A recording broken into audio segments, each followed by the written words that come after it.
Hello everyone, আশা করি সবাই ভালো আছেন। অনেকদিন পর আবার ভিডিও করতে আসলাম। ইদানিং আমি ভিডিওতে তেমন একটা সময় দিতে পারিনি, একটু ব্যক্তিগত কাজ বা অন্যান্য ঝামেলার কারণে আপনাদের সাথে সময়টাও দেওয়া হয়নি। আপনাদের সাথে আস্তে আস্তে দূরত্বটা একটু বেড়ে যাচ্ছে। আর কি করব বলেন, কাজ কাম নিয়ে সব দিকেই ব্যস্ত। আর বর্তমানে যে সময়টা যাচ্ছে, যে সবাই কম বেশি ফিল করছে, ইনকাম যতই করেন সংসারে দিয়ে কোলায় ওঠা যাচ্ছে না। এখন তাও তো একদিক থেকে ভালো আছে যে সবজি তরকারি এসবের দাম কমছে দিন দিন, কিন্তু তারপরেও অন্যান্য সেক্টরে দাম বৃদ্ধির কারণে আরো বেশি কষ্ট হয়ে যাচ্ছে। দেখ, সেটা বিষয় না। তো বিষয় হচ্ছে যে নতুন একটা হেলমেট নিয়েছিলাম, ইয়োহির স্পোর্টস 977। অনেকে যে এমটির হেলমেট মাথায় দিয়ে গেল, এটার কোয়ালিটি, হেলমেটটা নিয়ে এখন কোনো কাজে লাগছে না, কেননা আমি যেভাবে সামনে মাউন্ট করব, মাউন্ট ওটা হচ্ছে না। একটু স্পেস থেকে যাচ্ছে, তো সেক্ষেত্রে আহ, দেখা যাচ্ছে যে নেগেটিভ পজিটিভ আঠা দিয়ে আটকানো লাগবে, কারণ ওইটা করলে দেখা যাচ্ছে হেলমেটটা নষ্ট হয়ে যাবে। আর মোটো ব্লগের ক্ষেত্রে বা যে ক্ষেত্রেই এই হেলমেটটা ধরেন আপনার মাথায় টাইট হওয়া লাগবে ফার্স্ট অফ অল। সেকেন্ড হচ্ছে যে আপনি যে মাউন্টটা ইউজ করছেন সেটা স্টেবল হওয়া লাগবে, না তো দেখা যাচ্ছে যে আপনি চালাচ্ছেন, খুলে গেল মাউন্ট। আমার সর্বপ্রথম আমি মাউন্ট একটা লাগাইছিলাম জাস্ট ডুয়াল সাইডেড টেপ দিয়ে। আপনারা মানে ভাবলে হাসি পাবে, জাস্ট টেপের উপরে সার্জিক্যাল টেপ যেমন এরকম ডুয়াল সাইডেড টেপ, ওই টেপ দিয়ে আমি জাস্ট আটকাই দিছি।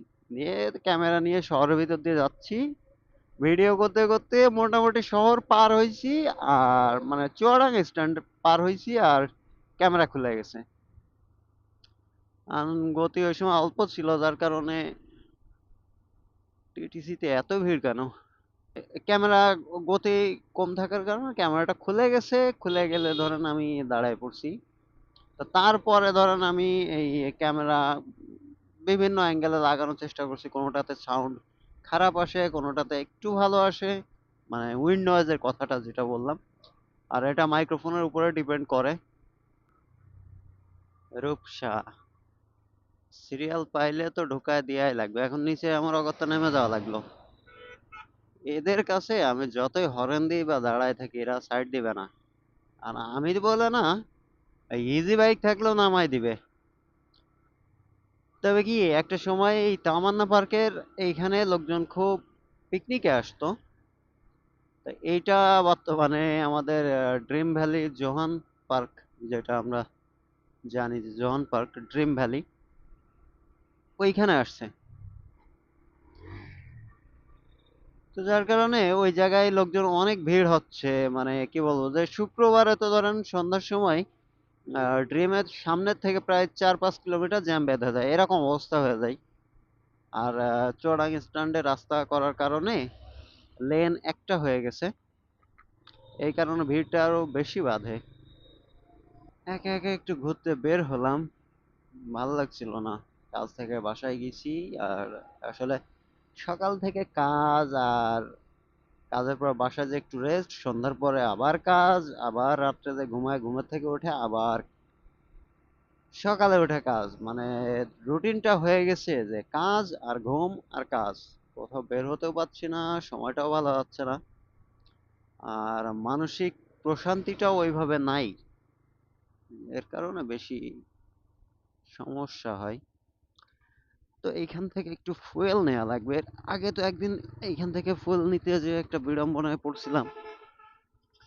না, সে মুরব্বী আজকে নাই, এখানে সিএনজিও চালু হয়ে গেছে।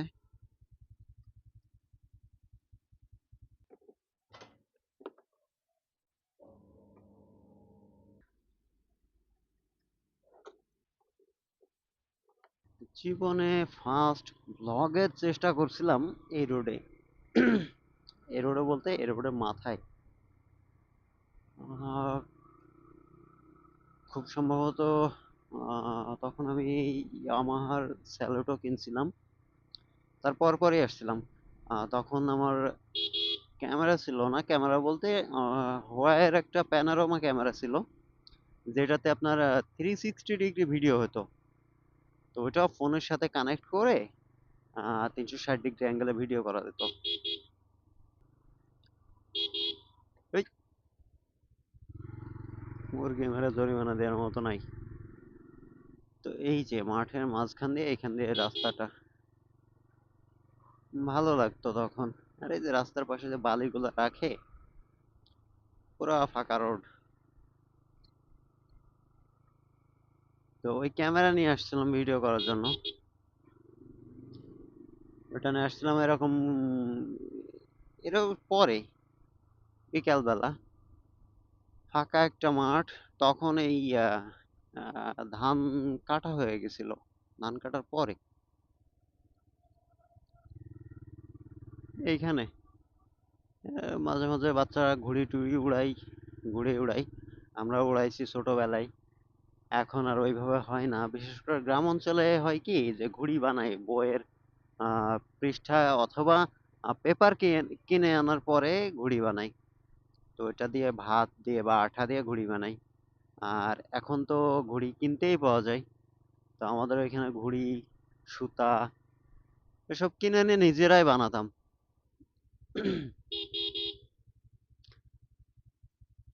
তো একটা ছোট্ট কথা, যখন এরকম কোনো ইন্টারসেকশনে অ্যাড হবেন মানে উঠবেন, তখন বামে এবং ডাইনে দুই দিকে দেখে নেবেন। এই কিছুক্ষণ আগে আমি যখন বাসায় আসি, তো তখন এক ব্যক্তি ওরকম বাম সাইড থেকে ধরেন উঠছে। তো ওঠার পর ডাইরেক্ট এই লেনে চলে আসছে। এখন আমিও জোরে জোরে চালায় আসছিলাম, একটু জোরেই আসছিলাম, একটু কাজের তাড়া ছিল। তো ওই ব্যক্তি কোনো রকম দেখা দেখি না, জাস্ট ঢুকাই দিছে। তাই এইগুলো করবেন না, কেননা এখানে মোটরসাইকেল না হয়ে দেখা যাচ্ছে যদি একটু ট্রাক থাকে, তখন তো আর ওই ট্রাকের তো আর পড়ার কোনো নাই। এবং একবার চাপা দিলে তখন আর গালাগালি করে লাভ নাই, কেননা দোষ আলটিমেটলি আপনারই। আপনার বোঝা উচিত যে আপনি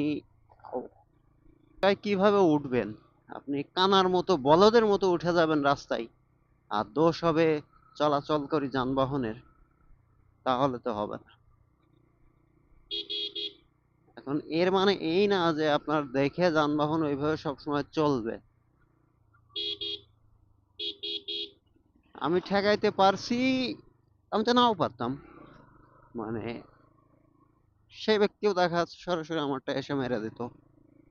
তো অবশ্যই যখন কোনো লেনে উঠবেন মানে কোনো রাস্তাতে উঠবেন, সেই সময় উচিত আপনার খেয়াল করে ওঠা। আপনি থেমে ওঠেন, থামতে তো আর কষ্ট নাই রে ভাই, থেমে ওঠেন। না, থামবে না। সরি, রাস্তা কি ওইটা ছিল? মেবি। একটু সামনের থেকে ঘুরে আসি, ভালো লাগে গ্রাম অঞ্চলে। তা ভুল করে ঠিকই চলে গেছিলাম উল্টো দিকে। আসলে এদিকে অনেক দিন আসা হয়নি, তাও 2 বছরের উপরে। ফার্স্ট একদিন আসছিলাম খালি, একদিনে ওইদিকে ঘুরতে আসছিলাম, তারপর আর আসা হয়নি। তো রাস্তা ভুল হয় স্বাভাবিক, গুগল ম্যাপে দেখলাম।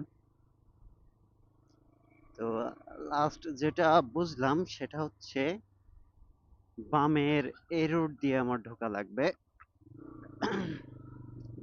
এখান দিয়ে ঢোকা লাগবে।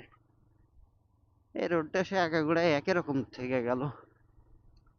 তবে একদিক থেকে ভালো, ধুলা কেমন উঠছে। কেননা এর আগে যখন আসলাম প্রচুর ধুলা ছিল, এখন ধুলা ওইভাবে উড়ছে না। গ্রামের দিকে থাকা খুবই কষ্টের, অন্তত আমাদের আমাদের মতো শহরের মানুষদের কাছে। কেননা একটা জিনিস দেখেন, গ্রামে আপনার মাঠে কাজ করা লাগে, পড়াশোনা করা লাগে, আবার বাড়ির কিছু কিছু কাজও করা লাগে। কিন্তু অপরদিকে যারা শহরে থাকে, তাদের কি পড়াশোনা আর ঘুম, খেলাধুলা এইটুকু। মাঠের কাজ করা লাগে না, বাড়ির কাজ 85% ক্ষেত্রেই করা লাগে না বর্তমান এসে।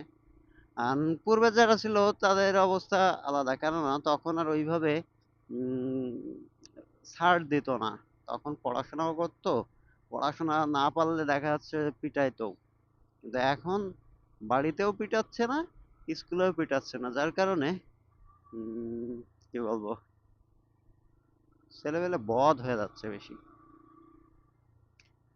আর দোষটা হয়ে যাচ্ছে জেনারেশনের। ভাবছি কই যাওয়া যায়, মাঝে তো একদিন খুলনা থেকে ঘুরে আসলাম, এবং সেটা তো ধরেন খুলনায় গেছিলাম, দুপুরবেলা বের হইলাম, আর রাত 8টার সময় আমি খুলনা থেকে ব্যাক করি। তো মোটামুটি 11টার সময় আমি ঝিনাইদহ ছিলাম, যশোর হয়ে আসছিলাম। তো ভাঙা রাস্তার কারণে আসতে আরো দেরি হয়েছিল, না হলে আরো তার আগে চলে আসতাম। তা এখন কোন দিকে যাওয়া যায়? সামনে মোটামুটি কিছুদিন পরেই আহ রমজান মাস, আর এদিকে ছুটিও পাচ্ছি না যে একটু দূরে যাব, কেননা একটু দূরে যাইতে হলে, আরে কি অবস্থা ব্রিজের, ভাঙা ব্রিজ একেবারে। একটু দূরে যাইতে হলে একটু সময় নিয়ে যাওয়া লাগবে, তো সেক্ষেত্রে স্যার কি আজকে পুলিশি মুলিশি ধরিনি নাকি? আজকে তো শুনছিলাম যে সারা দেশব্যাপী যৌথ বাহিনীর ট্রাফিক স্টপ নাকি যেন একটা শুনছিলাম, যে যানবাহন চেক করবে। দেখো ভাতিজা, ভালো হয়ে যাও। ভাতিজা ভালো হবে না, জেনিন। ভাতিজি, জেনিন। ভাতিজি, আল্লাহর পর ভালো হবে না, বিশেষ করে পিকনিকের যে বাসগুলো, ওরা তো কোনো কিছু দেখতেই পারে না। মেধা রোজ,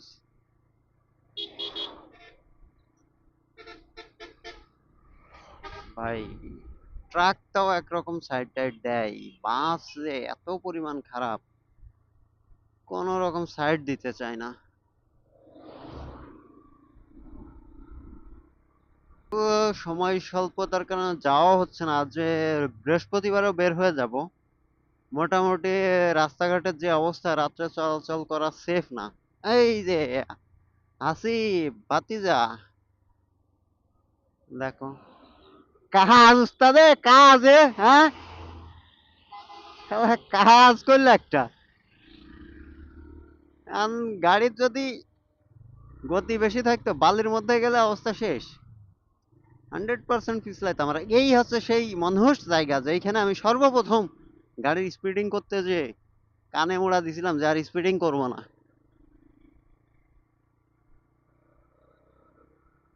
এই যে বালি, রাস্তার পাশের যে বালি, এইগুলা মোটামুটি 2 চাকার যানবাহনের জন্য খুবই বাজে, গ্রিপ পাবে না বালি এবং ধুলা। এইখানে কোনো মা বাপ নাই। কি হয়েছে, কানা হয়ে গেছো? হ্যাঁ, কানাই হয়ে গেছে। চোখে যখন পোকা লাগবে, মানে পোকা ঢুকবে, ঢুকে চোখ কানা হয়ে যাবে, তখন যে হেলমেট পরবে।